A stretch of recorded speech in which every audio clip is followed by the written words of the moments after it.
Bom dia, amadas amigas, irmãs. Eu sou a Jéssica de Santa Maria, Rio Grande do Sul. Vim aqui desfrutar com vocês o novo volume do Alimento Diário, o Reino de Deus, o Governo Divino de Eternidade e Eternidade. Estamos na semana 1, a qual o tema é o Reino de Deus. E na segunda-feira nós vimos sobre a importância da palavra profética, que o profeta não tem liberdade para falar o que quer, né? Mas tem que ser o que o Senhor quer. E nós também vimos a experiência do irmão Pedro falando que ele foi despertado de madrugada para orar, com muito temor foi diante do Senhor para o Senhor usar ele, né, antes da conferência internacional. E ele viu as igrejas como passarinhos com a boca aberta, esperando pelo alimento dos pais. Assim as igrejas, tamanha responsabilidade. E também fala assim lá na página 8, e como saber se essa palavra que vem de Deus? Vejamos. Se disseres no teu coração, como conhecerei a palavra que o Senhor não falou? Sabe que, quando esse profeta falar em nome do Senhor, e a palavra dele se não cumprir, nem suceder como profetizou, esta é a palavra que o Senhor não disse. Com soberba a falou, e o tal profeta não tenhas temor dele. Senhor Jesus. Então a palavra profética ela se cumpre, né? E no tempo de Moisés havia várias categorias de profeta, mas o Senhor dava direção através de Moisés. Tanto que teve o episódio, né, de Arão e Miriam perguntando se o Senhor falava só por Moisés, e o Senhor ouviu, e o Senhor respondeu.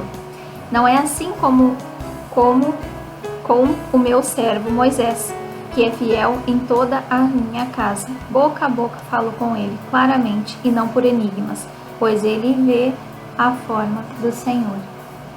Senhor Jesus, graças ao Senhor, nos últimos 4 anos temos recebido nessa palavra que tem se cumprido, e a própria palavra profética que faz a obra.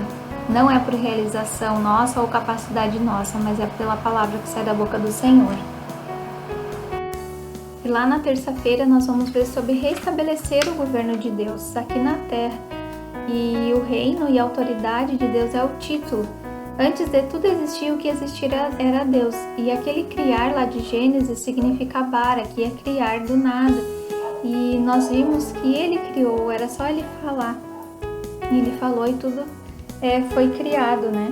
Então, e também vocês vão ver, acompanhar, tem um diagrama que fala da eternidade passada, eternidade futura. O Senhor sempre teve o reino de eternidade e eternidade. Só que aí teve o arcanjo, né, que caiu, e aí o Senhor abriu esse tempo. O tempo diante da eternidade é insignificante, entretanto, o tempo é para o cumprimento da vontade de Deus. E hoje a gente tem a igreja, que é onde é cumprido, onde tem esse governo, que o Senhor pode expandir e levar para as outras pessoas. Porque quando Lúcifer caiu, ele restabeleceu outro governo, né? A gente viu aqui um arcanjo desconectou-se do governo e da autoridade de Deus e levou consigo, em sua rebelião, a terça parte dos anjos e também as criaturas pré-adâmicas, né?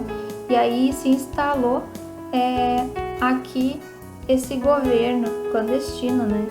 E Deus isolou a rebelião aqui no nosso universo cósmico e agora deseja usar a igreja para resolver esse problema. A terra foi criada bela, formosa, mas por causa da rebelião tornou-se vazia. Mas hoje nós temos um papel fundamental. Nós, os comportores, podemos levar esse governo para as outras pessoas, né? Até as outras pessoas, quando a gente ora por elas, deixa a literatura, leva elas a invocar, elas são conectadas a esse reino, são conectadas ao Senhor. E um dia nós vamos ser conectadas 100%, né? Não haverá mais o elemento rebelião para romper nosso elo com Deus. Estaremos totalmente conectados a eles. E esse é o objetivo de nós estudar o Evangelho de Mateus, né? Conectar todas as coisas ao Senhor. Quando a igreja foi gerada, Deus passou a ter uma esfera de governo para fazer sua vontade aqui na terra. A igreja passou a ser como uma ilha em meio ao império das trevas. Que importância a igreja hoje. Ó Senhor Jesus. Amém. Na quarta-feira nós vamos ver sobre o autor do Evangelho de Mateus. Esse Telônidas, ou seja, cobrador de impostos, eles eram odiados até pela própria nação, pela forma com que cumpriam suas tarefas, com engano e enriqueciam ilicitamente. Mas um dia o Senhor passou por ele, né, e falou: segue-me, como fala lá no versículo de Mateus 9:9. E ele seguiu e largou tudo. Tamanho é o magnetismo que o Senhor tem, né? Assim aconteceu conosco um dia. E Mateus, ele era alguém que conhecia o governo, a política, então ele sabia a importância que tinha o reino. Talvez diferente de um pescador, que talvez não iria saber falar como Mateus falou sobre reino. Então o Senhor, ele sabe quem ele escolhe, ele prepara quem ele escolhe, e Deus prepara essa pessoa e habilita para tal incumbência, como ele fez com Mateus, como ele fez com Pedro, também através das suas experiências, que Pedro relatou, né, Salvador e servo. Também Lucas, que foi um médico que detalhou a vida do Senhor, um médico que cuida de homens, né, então ele relatou o Senhor como Salvador e homem. O Senhor sabe a incumbência que dá para cada um de nós. Na quinta-feira, nós vemos que o Evangelho de Mateus ele foi escrito para dar testemunho que Jesus Cristo ele veio estabelecer o reino na terra. Ele relata que Cristo é o Messias, e o esboço geral de Mateus fala que Cristo é Jeová, que é Deus encarnado, né? Aqui a gente pode ver que ele é Salvador e Rei, vindo estabelecer o reino dos céus, o governo celestial, salvando o povo do pecado, da rebelião, também da desconexão por meio da sua morte e da sua cruz. Nós vemos que o Senhor ele quer que a gente venha fazer parte dessa unidade orgânica, da Trindade divina, reconectando-nos com Ele como nova criatura, tornando-nos parte dessa entidade universal juntamente com Deus, como Deus triuno. E para isso o Senhor precisa de tempo, precisa que a gente venha pregar o Evangelho, conectar as pessoas a esse governo, a esse Deus, né?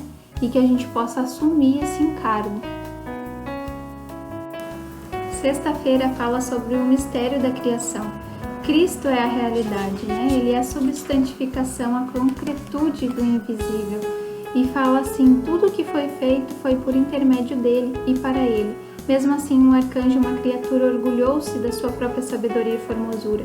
Tudo o que uma criatura tem, vem de Deus. Por isso, a criatura não tem do que se gloriar. Se Deus nos deu algo, é para ser usado por Ele. E nós vimos que Cristo, ele não é um pouco de sabedoria, ele é a sabedoria. Nós vemos lá em Provérbios, né? E ele sempre esteve com o Pai, ele sempre esteve com o Senhor, né? Com Deus. Ele estava no princípio com Deus. Todas as coisas foram feitas por intermédio dele. E sem ele, nada do que foi feito se fez. João 1, versículo 2 e o 3. Cristo é a realidade. No sábado, nós temos uma grande revelação que foi nos dada no Novo Testamento, que é Cristo é o centro de todas as coisas. Lá em Colossenses 1,15 fala: Cristo é a imagem do Deus invisível, primogênito de toda a criação. Essa revelação que Cristo é o centro, nem Lúcifer sabia, mas foi nos dada essa revelação. Nós temos figuras ali que Cristo é o centro, que Cristo é a superfície, mas que também é o volume, ou seja, tudo que foi criado por Ele e para Ele, e Ele é antes de todas as coisas, nele tudo subsiste. Esse subsiste no grego significa sunistal, que significa o que une todas as partes num todo. Graças ao Senhor, porque temos essa conexão com Deus. Sem Ele tudo ficaria solto, né? Quando a criação nasceu, ela veio a existir a partir do centro. Nascemos unidos ao centro, somos conectados a Deus. Ó Senhor Jesus, e a nós a igreja foi nos dado, né, esse privilégio de revelar a multiforme sabedoria de Deus. No domingo, o título é Cristo é superior a todas as coisas. Nós vimos que Satanás, ele era o querubim ungido da guarda, ele era formoso, era sábio, né? Mas ele acabou se orgulhando porque ele achou que ele poderia ser esse rei adjunto que era o ponto de conexão entre o Criador e a criatura. Então, quando ele tentou Jó, ele falou através das palavras de Jó, se acaso o Senhor sabia o que era ser criatura. né? Mas mal sabia ele que o Senhor, em toda a sua soberania, já tinha preparado Cristo para vir morrer por nós, ter uma vida humana aqui e saber o que é ser criatura. Por isso hoje ele se compadece de nós. E Satanás continuou, né, formando o seu governo clandestino, formando o seu governo através de negociações de cargo, Senhor Jesus. E hoje ele governa, né, os reinos da terra. Mas há um lugar onde ele não governa, que é a igreja. Porque a igreja é a realidade do reino dos céus. Na igreja de Deus tem autoridade sobre nós. Somos governados pelo céu. E dessa forma, começando pela igreja, Cristo encabeçará todas as coisas. Amém. Esse é um importante papel da igreja, né? Começa por nós, assim, encabeçamento. Ó Senhor Jesus, temos um Senhor que se compadece de nós, Ele sabe o que é ser criatura. E Ele é soberano, sabe todas as coisas. Jesus é nosso Senhor, uma ótima semana a todos.